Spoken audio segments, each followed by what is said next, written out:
Assalamualaikum warahmatullahi wabarakatuh. Selamat datang di video pembelajaran mata kuliah grafika komputer bersama saya Rizka Luciana Pratiwi. Pada sesi pertemuan hari ini kita akan membahas tentang bagaimana cara komputer menampilkan gambar ke layar.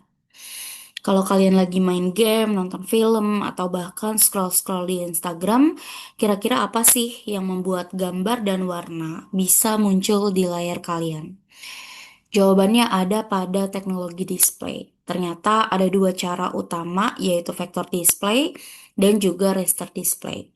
Pada pertemuan kali ini, kita juga akan membahas beberapa jenis layar yang pernah dan masih digunakan sampai sekarang, mulai dari layar jadul seperti CRT, sampai layar yang lebih modern seperti LCD dan plasma display.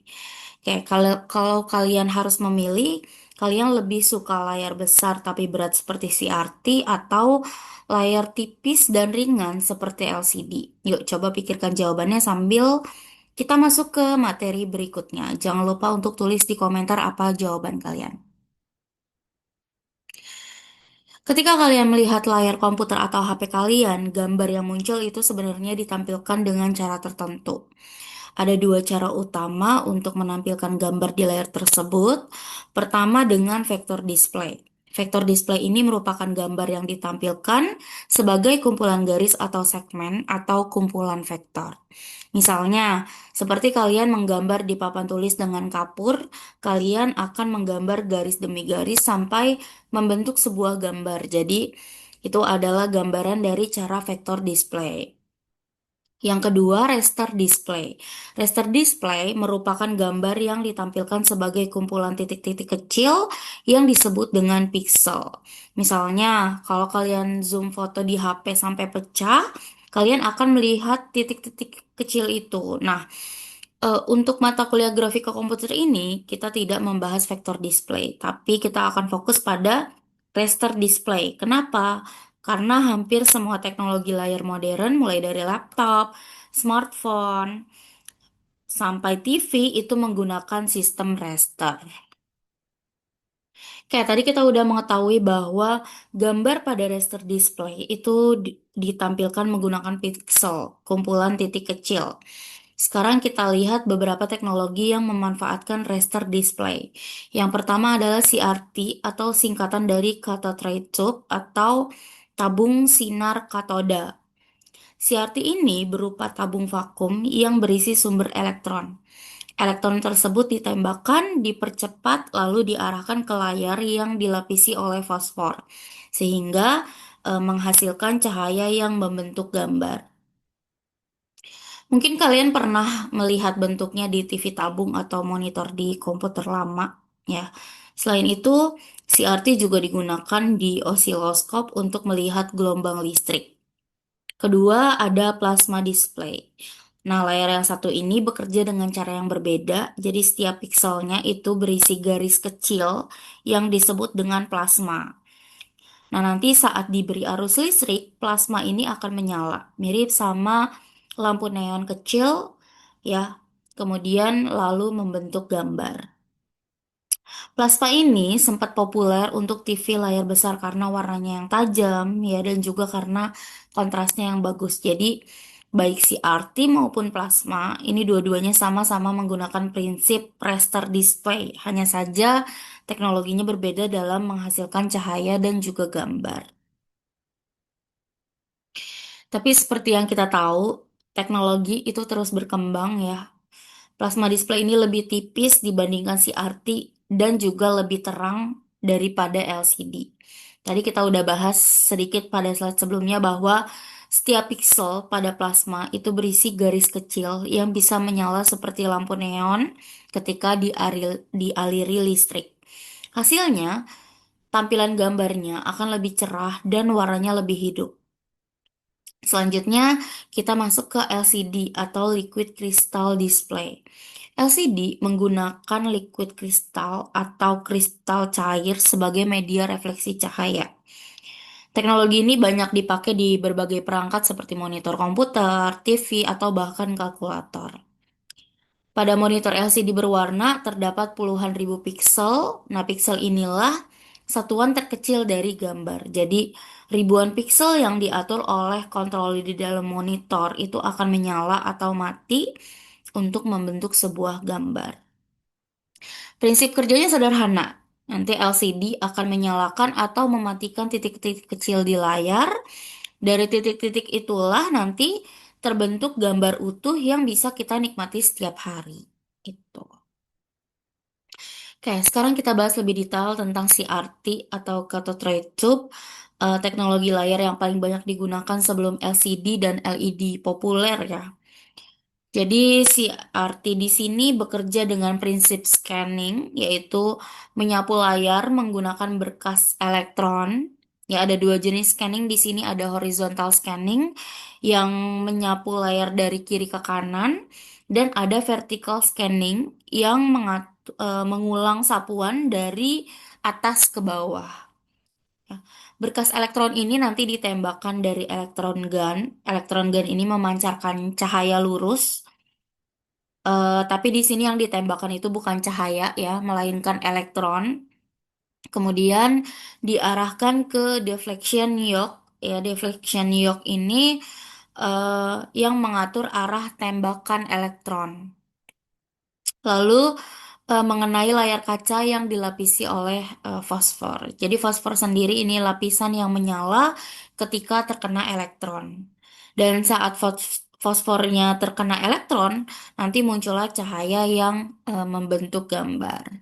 Nah, scanning ini harus dilakukan dengan sangat cepat ya. Kalau lambat nanti mata kita akan menangkap efek kedipan atau flicker. Ya, itulah kenapa si arti itu terasa berkedip kalau dilihat terlalu lama. Nah, di sini siapa nih yang pernah main game di monitor tabung dan merasa matanya cepat lelah gitu ya? Nah, itu adalah salah satu efek flicker dari si arti. Oke, lanjut. Sekarang kita bahas tentang LCD atau Liquid Crystal Display. Teknologi layar yang banyak dipakai di monitor, TV, laptop, atau bahkan HP kalian, ya. LCD itu bekerja dengan memanfaatkan molekul kristal cair. Ya, secara alami, molekul ini tersusun rapat seperti kristal, tapi bisa berubah bentuk ketika diberi panas atau medan listrik. Bu, terus peran dari kristal cair ini apa, Bu? Jadi, peran kristal cair ini adalah memutar cahaya terpolarisasi. Kalian bisa lihat gambar di depan, ya. Cahaya pertama kali melewati polarizer sehingga hanya satu arah cahaya yang lolos gitu ya. Nah, polarizer ini itu merupakan filter cahaya yang fungsinya membiarkan cahaya lewat ke arah atau getaran tertentu gitu. Nah, di tengah ada twist nematic cell itu eh, berisi molekul kristal cair. Molekul ini bisa memutar arah cahaya sampai 90 derajat. Fungsinya untuk memutar cahaya yang masuk dari polarize pertama. Setelah itu, cahaya keluar melalui polarize kedua. Ya, nah, apakah cahaya bisa lewat atau terhalang? Itu tergantung pada posisi molekul kristal cair tadi. Ya, saat diberi tegangan listrik, susunan molekul nanti akan berubah, jadi cahaya bisa diarahkan atau bahkan diberhentikan. Sederhananya, piksel pada layar LCD itu bisa hidup atau mati dengan cara mengatur putaran cahaya. Ya, kalau cahaya lewat, nanti piksel terlihat terang. Tapi kalau tidak lewat, piksel akan terlihat gelap. Gitu. Itulah kenapa LCD disebut dengan liquid crystal display. Karena kristal cairnya itu bertugas mengatur cahaya agar membentuk gambar. Gitu. Oke, setelah CRT dan LCD, ada juga teknologi lain yaitu plasma display yang sudah sedikit kita bahas di awal tadi ya. Prinsip kerjanya tadi seperti lampu neon atau fluorescent light tube ya. Bagian layar plasmanya itu terdiri dari ribuan kapsul yang berisi gas, ribuan kapsul kecil yang berisi gas. Jadi ketika gasnya ini diberi medan listrik, gasnya akan terionisasi dan menghasilkan sinar ultraviolet gitu. Nah, sinar UV inilah ini tidak terlihat langsung ya oleh mata kita, tapi di dalam panel plasma itu terdapat lapisan fosfor gitu. Kayak saat fosfornya terkena sinar UV, nanti fosfor akan bersinar dan memancarkan cahaya tampak gitu ya, bisa merah, hijau, atau biru. Kombinasi warna-warna inilah yang akhirnya membentuk gambar-gambar di layar. Jadi alurnya itu listrik, terus gas plasma, terus sinar UV, terus fosfor, kemudian nanti cahaya akan tampak seperti yang kita lihat di layar gitu. Terus kelebihannya apa Bu dari plasma display ini dibanding CRT? Yang pertama lebih tipis ya kalau dibanding CRT. Terus kalau dibanding LCD, plasma ini punya tampilan yang lebih cerah dengan kontras yang lebih baik gitu. Itu sebabnya dulu televisi plasma itu populer ya untuk layar besar sebelum akhirnya tergeser oleh LED dan teknologi yang lebih hemat energi gitu. Oke, pertanyaan untuk kalian. Menurut kalian, kenapa ya plasma itu sudah jarang dipakai sekarang, padahal kualitas warnanya itu bagus? Jadi silakan jawab di kolom komentar ya. Oke, sekarang bagaimana sebuah raster display dari sistem itu bekerja? Ya, kalau kita lihat di diagram, ini ada beberapa komponen penting. Ya, alurnya ada CPU, sistem memori, display processor, frame buffer, video controller, lalu monitor. Ya, apa saja peran dari masing-masing? CPU ini bertugas memproses data dan instruksi dari eh, program yang sedang dijalankan. Kemudian ada sistem memori. Sistem memori ini merupakan tempat menyimpan data sementara, misalnya gambar yang akan ditampilkan, seperti itu. Terus ada display processor. Processor ini merupakan komponen khusus yang membantu CPU untuk mengolah data grafis agar lebih cepat ditampilkan ke layar. Kalau frame buffer ini bisa disebut sebagai memori gambar ya. Semua pixel yang akan muncul di layar itu disimpan di sini. Selanjutnya ada video controller, itu bertugas membaca isi frame buffer dan menerjemahkannya menjadi sinyal yang bisa dipahami oleh monitor. Dan monitor, ya seperti yang kalian tahu, dia adalah perangkat output yang akhirnya menampilkan gambar berdasarkan sinyal-sinyal tadi. Gitu.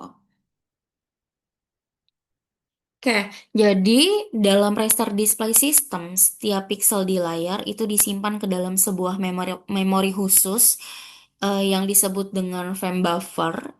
Ya bisa dibayangkan frame buffer itu seperti papan grid besar di mana setiap kotaknya adalah satu pixel dengan informasi posisi dan warnanya. Pixel sendiri punya dua informasi utama. Yang pertama ada lokasi. Lokasi ini menentukan eh, posisi pixel itu muncul di layar. Ya, lokasi ini sesuai dengan alamat di dalam frame buffer. Inilah yang menentukan resolusi. Ya, semakin banyak lokasi pixel yang bisa disimpan, semakin tinggi resolusi layarnya. Dan kedua ada warna.